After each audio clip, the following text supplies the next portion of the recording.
Bonjour à toute la communauté Halfmoney.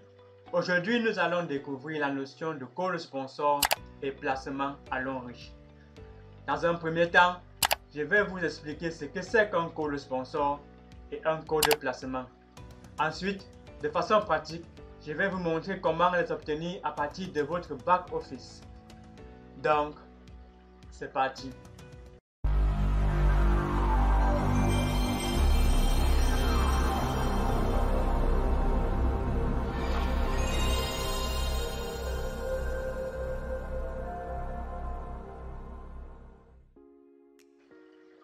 En réalité, vous devez savoir que le code sponsor et placement intervient uniquement lorsque vous voulez faire l'adhésion d'un nouveau membre dans votre réseau.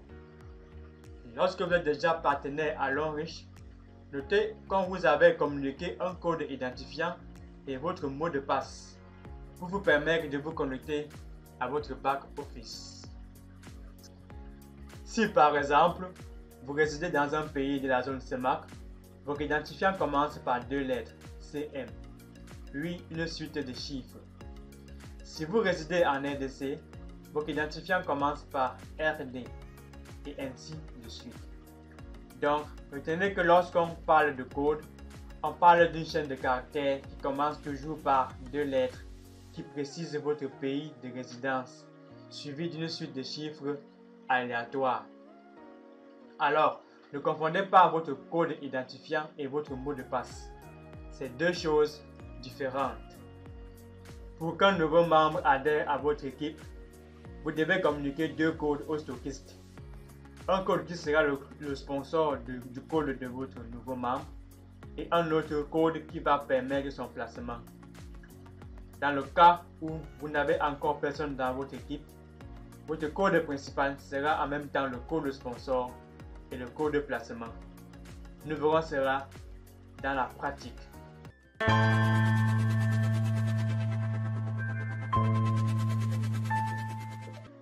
Le code sponsor, encore appelé code de parrainage, est le code qui va bénéficier du bonus de parrainage et à la longue du bonus de leadership. Si vous êtes dans la zone CEMAC et que le nouveau adhère à l'activité avec le pack de 90 000 francs par exemple, le code sponsor va bénéficier de 18 000 francs CFA. Si c'est le pack de 150 000 francs CFA, il va bénéficier de 30 000 francs CFA. Et ainsi de suite.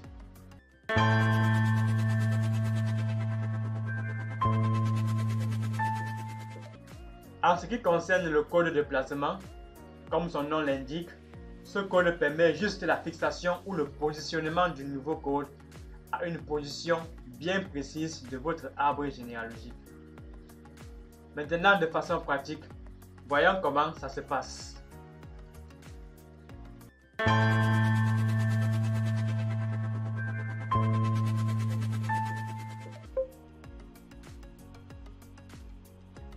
Maintenant, nous passons à la phase pratique, étant dans le back-office. Vous avez adhéré à l'activité. Pour le moment, vous êtes seul, comme ça se présente à l'écran. Dans ce cas-ci, lorsqu'une nouvelle personne va entrer dans votre réseau, vous allez utiliser votre code comme étant le code sponsor et en même temps comme étant le code placement, puisque actuellement, vous êtes seul. Et lorsque le stockiste va valider le code de la nouvelle personne qui va entrer dans votre réseau, il va apparaître juste en bas de vous.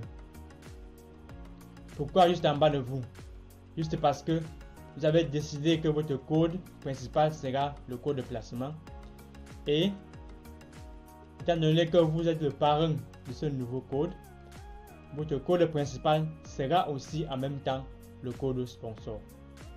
Ceci est le cas où on utilise un seul code comme étant le code placement et le code sponsor.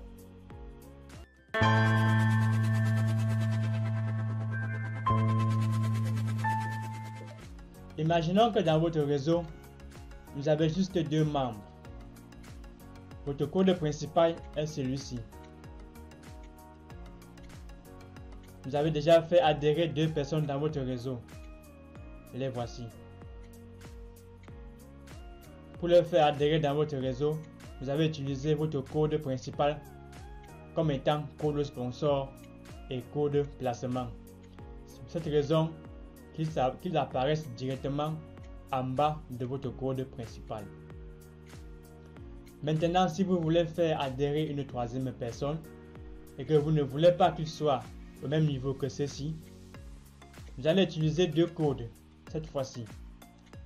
Vous allez utiliser votre code principal comme étant le code sponsor et vous allez utiliser l'un de ces codes comme étant le code placement.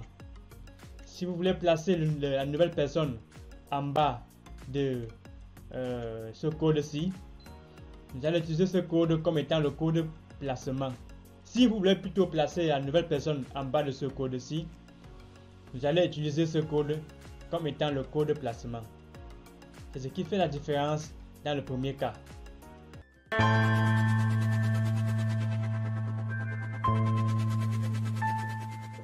Voilà, c'est tout pour cette vidéo. En résumé, nous avons vu ce que c'est qu'un code identifiant. Nous avons dit qu'il ne faut pas confondre votre code avec votre mot de passe. Nous avons vu ce que c'est qu'un code sponsor et un code de placement. Et enfin, nous avons vu de façon pratique comment les obtenir afin de permettre la création du code du nouveau adhérent. Si la vidéo vous a plu, likez, abonnez-vous et activez la cloche pour ne pas manquer les prochaines vidéos. Et surtout, n'oubliez pas que un lâcheur ne gagne jamais et un gagneur ne lâche jamais. Gardez votre santé et devenez riche.